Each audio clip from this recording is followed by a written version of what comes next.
1990, 2000. So, in 25 years, ang average annual increase lang every year is 0.63% per person.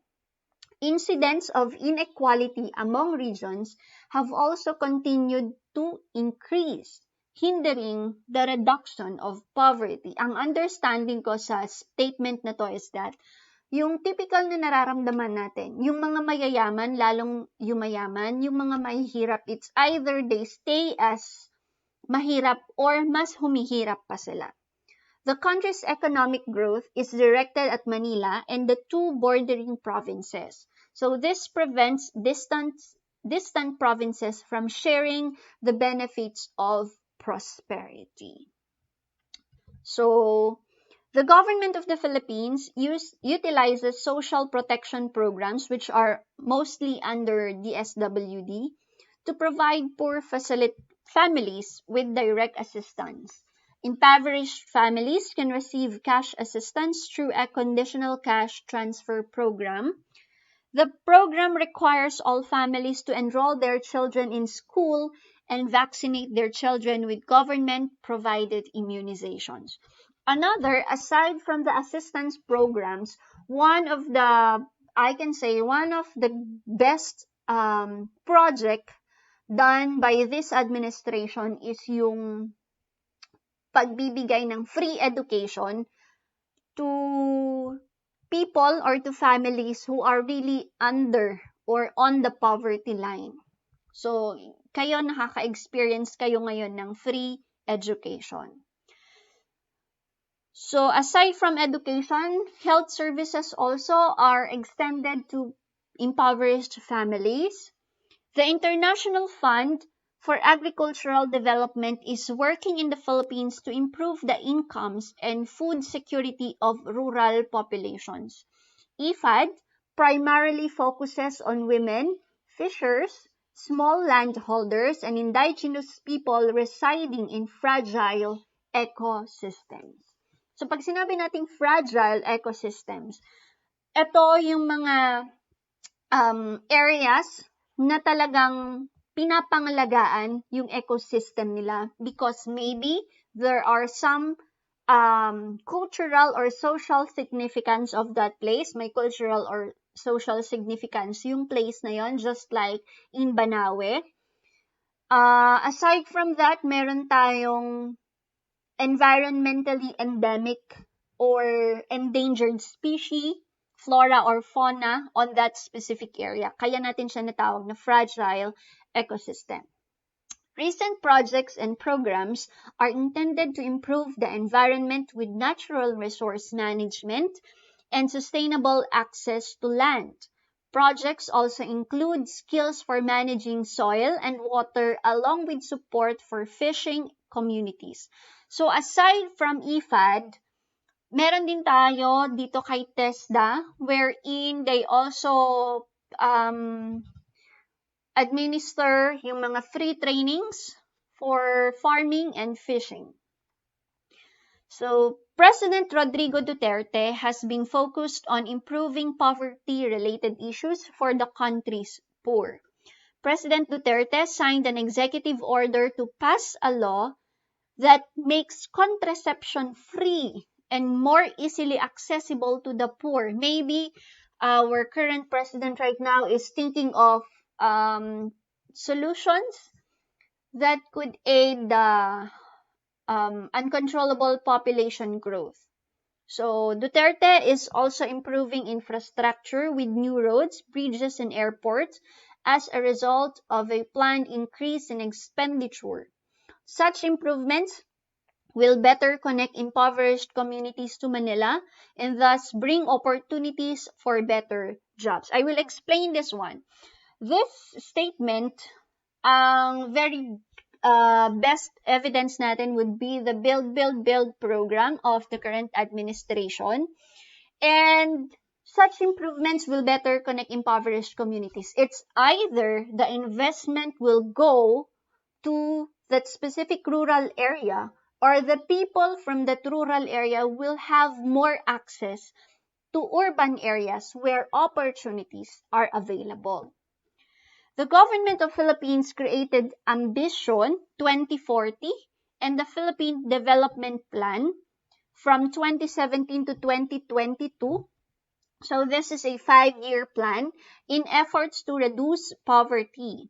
Both plans aim to improve living conditions for the poor and reduce poverty by 15% by 2022.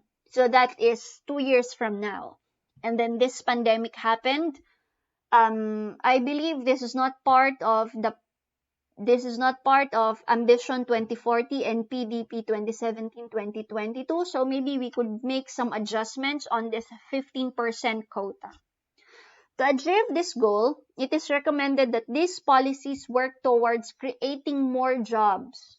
Kaya meron tayong build projects. That build projects gave or opened doors for contractors, for construction workers, yung mga laborers natin. And in line with the build project is yung jobs. Improving productivity in all sectors and educating Filipinos with the necessary skills for work in today's economy. In the Philippines, 16.6% of the population lived below the national poverty line in 2018 yon. So we still don't have the statistics for 2019, so we'll use our statistics for 2018. In the Philippines, the proportion of employed population below $1.90, so specifically that is around 100 and less. Purchasing power parity a day in 2019 is 2.7. So kahit employed ka, if your buying capacity is below 100 pesos, you are still part of that 2.7%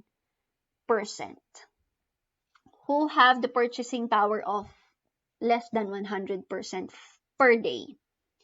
For every 1,000 babies born in the Philippines in 2018, 28 died before their 5th birthday. So wala namang reason na nakalagay kung bakit. So it's just one of the fact na nakuha natin from our research. So again, if you have any questions or you have anything to share, you may drop your message doon sa group chat natin. So next, let's look into naman the significance of tourism in the Philippines. So after some bad news from lesson 2, let's talk about naman some good news under lesson 3. So dito tayo papasok. Significance of tourism economically in the Philippines.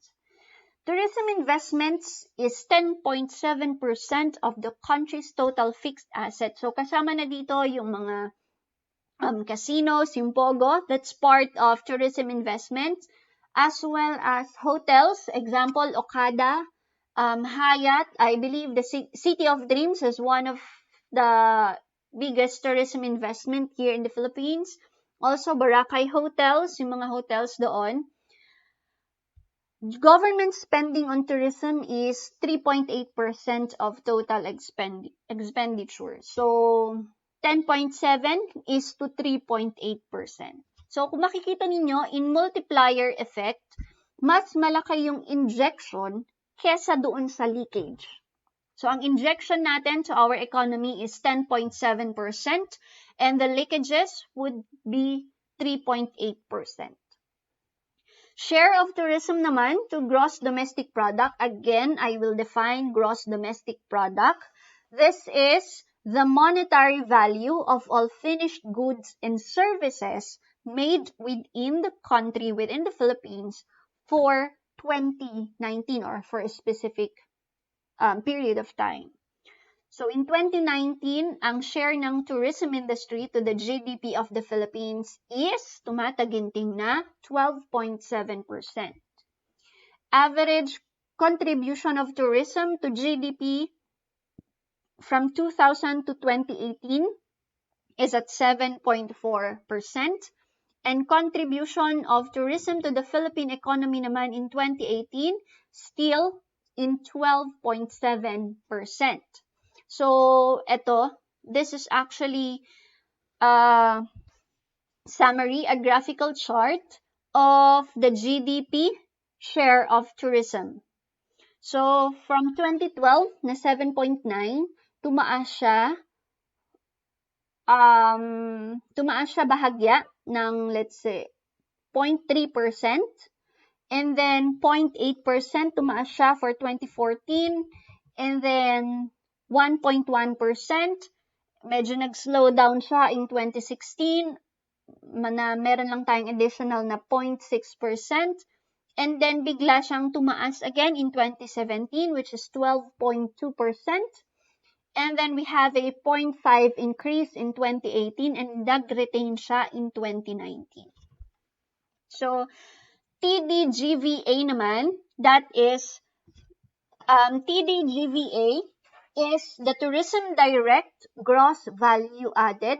This is the gross value added generated by tourism industries that directly serve visitors.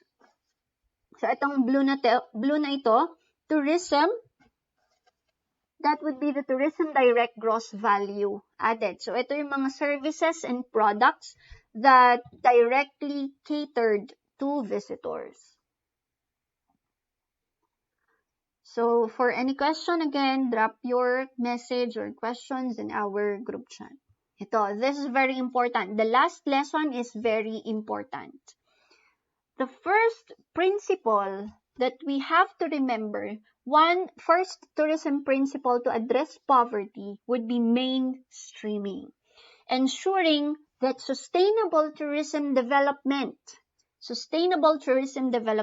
is included in general poverty programs.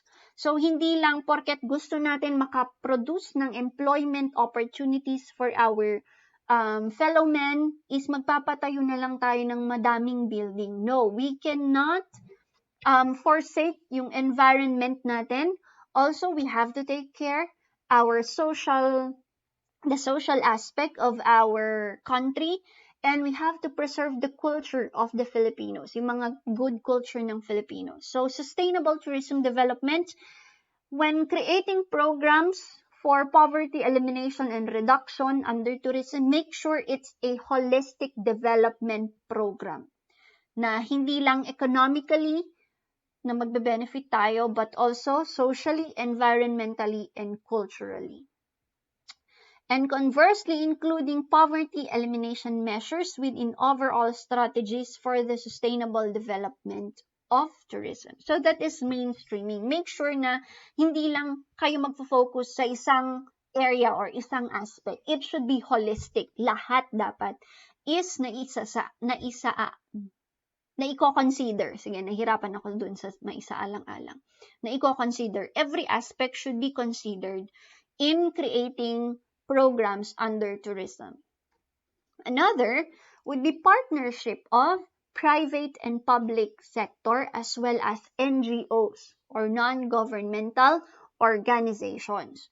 So, may mga projects tayo, like for example, yung Pasig River Rehabilitation, that is actually a public-private sector partnership type of project, wherein that project was awarded by the ASEAN body. ASEAN is the Association of Southeast Asian Nations. So, with a common aim of poverty alleviation. So, hindi siya, one of the proven fact in tourism, hindi magpo-prosper ang isang project if one sector lang ang magtatrabaho or one sector lang ang mag-exert ng effort. Hindi pwedeng public sector lang ang mag-exert ng effort. Ano ba yung public sector? That would be the government. The DOT, the DENR, the DOTR. Hindi magpo-prosper ang isang project if hindi siya susuportahan ng mga private institutions or private sector like the hotels, the theme parks, and other tourism attractions. For example, yung hotel classification, yung 4-star, 3-star, 5-star hotel natin, that is actually a project of the Department of Tourism. Hindi magiging prosperous yung project na yun if hindi magko-comply yung private sector. That's why there should be a partnership between and among these sectors. Next, integration. Adopting an integrated approach. Ano ba ibig sabihin ng integrated approach? Integrated